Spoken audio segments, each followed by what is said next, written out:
প্রতিটি দিন হোক এক নতুন সকাল, সৃষ্টি সকাল, মানুষের সামনে থেকে মানুষকে এগিয়ে নিয়ে যায়।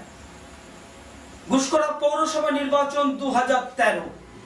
সৃষ্টি সকালের প্রতিটি প্রতিনিধি ঘুষকরা পৌরসভার 16টি ওয়ার্ডের 29টি নির্বাচন কেন্দ্রে পৌঁছে যাবে।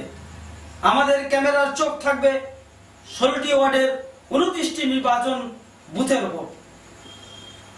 আপনাদের 30 মিনিট অন্তর অন্তর পৌঁছে দেবো আমরা ঘুষকরা পৌরসভার 16টি ওয়ার্ডের 29টি বুথ কেন্দ্রের তাজা খবর। সঙ্গে থাকুন, চোখ রাখুন, সঙ্গে রাখুন সৃষ্টি সকাল টিভি, মানুষের সামনে থেকে মানুষকে এগিয়ে।